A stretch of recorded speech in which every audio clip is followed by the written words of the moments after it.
Welcome to this explainer. Today, we are going to completely transform your approach to graphic design. We're tossing out the old habit of just picking pretty fonts or vibrant colors, and instead, we're going to look at your digital canvas through a totally different lens, the lens of physical gravity and equilibrium. It's a fascinating way to understand why some designs just instantly captivate us. You know, like a sleek, perfectly balanced product page for a new Apple device, and why others feel fundamentally wrong, like that cluttered, chaotic local restaurant menu where you can't even figure out where the appetizers end. Think about the wildly chaotic digital landscape we live in every single day. Our eyes are constantly getting hammered by information, from flickering social media ads to incredibly complex user interfaces. Because of all that noise, the human brain is perpetually scanning its environment for order. It's an evolutionary thing. Our brains evolved to find patterns just to survive. When we run into visual chaos, it literally triggers a microscopic stress response. So as a designer, your job isn't just to make things look cool. Your real job is to organize visual information in a way that respects the viewer's cognitive load, essentially dialing down that subconscious stress in a very noisy world. If a design lacks organization, it creates this subconscious sense of unease or confusion in the viewer.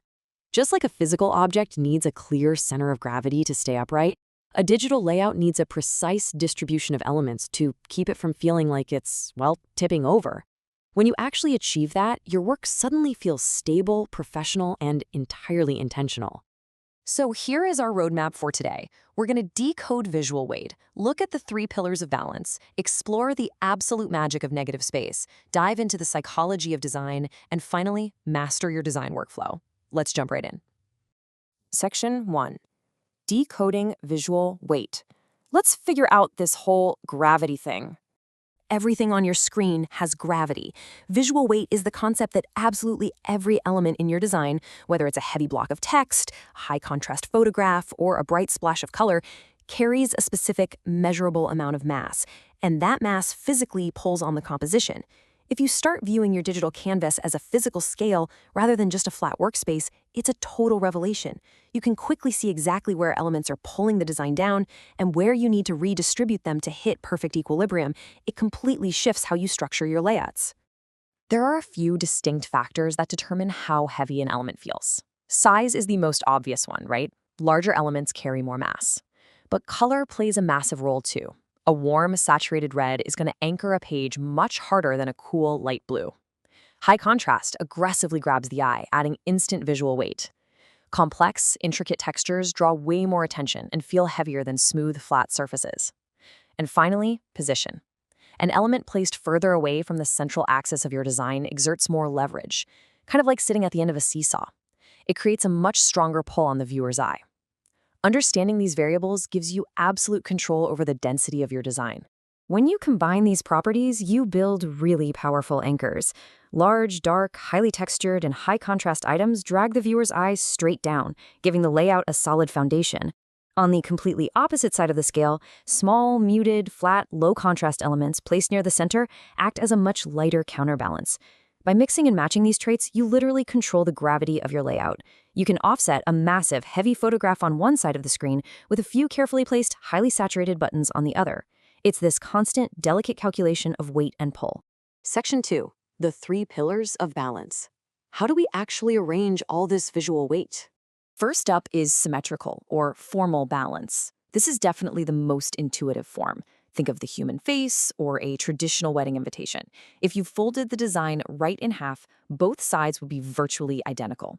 Symmetrical balance conveys incredible stability, elegance, tradition, and authority. It's exactly why iconic, globally recognized brands like Starbucks or Volkswagen use perfect symmetry in their logos. It instantly communicates reliability, which makes it perfect for corporate branding. But a quick word of caution here. Overusing it can make a design feel a bit stiff or monotonous, lacking that dynamic human energy. Now, asymmetrical or informal balance completely changes the game. This is where the true artistry of design begins. Here, you are balancing elements that possess entirely different visual weights. Imagine a really large, light-colored image on the left side of a poster, totally counterbalanced by a small, bold, high-contrast block of typography tucked into the bottom right corner. Asymmetrical layouts use this tension to create an energetic, rebellious vibe that keeps the viewer's eye actively moving and exploring the page. It feels modern, dynamic, and effortlessly cool because the equilibrium is achieved through clever tension rather than just simple mirroring. The third pillar is radial balance. This happens when elements radiate outward from a central point. Think of the spokes of a bicycle wheel or the petals of a sunflower bloom. Because all the lines naturally converge inward, human eyes are biologically drawn straight down those lines right to the center. This organic style is unbelievably effective for circular icons, complex logos, or striking hero images where you demand the viewer's undivided attention right in the absolute middle of the composition. You are literally trapping their gaze exactly where you want it. Section 3.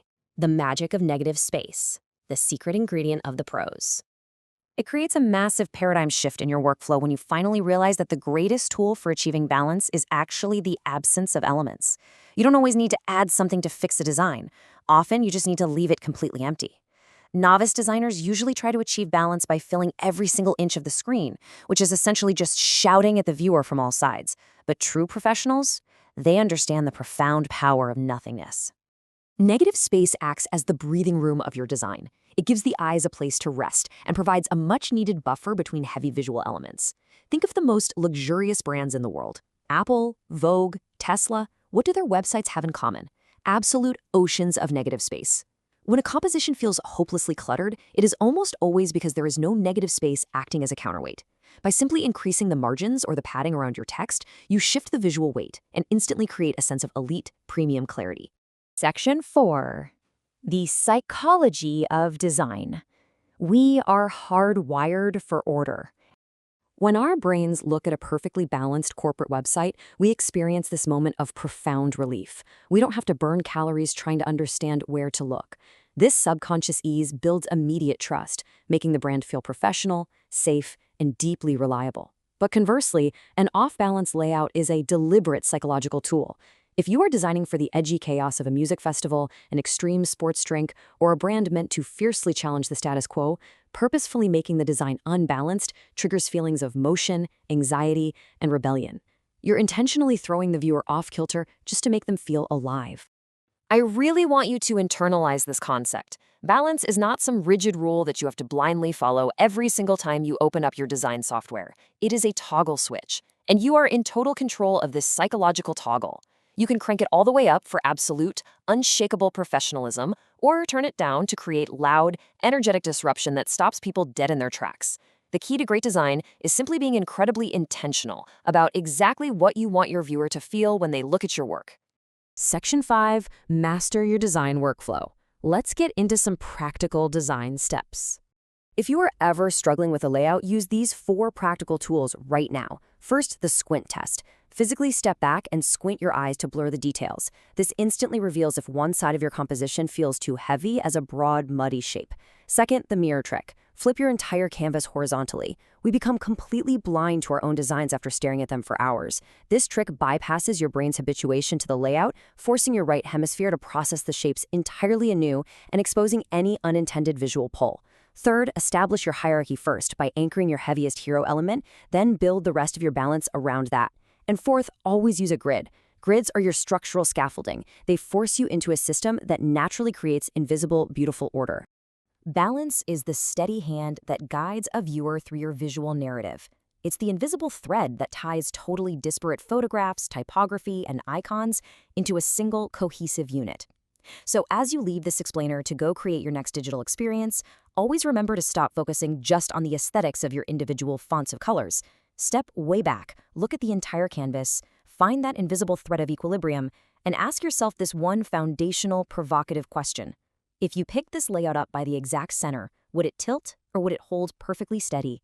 Mastering that question is the true hallmark of a great designer.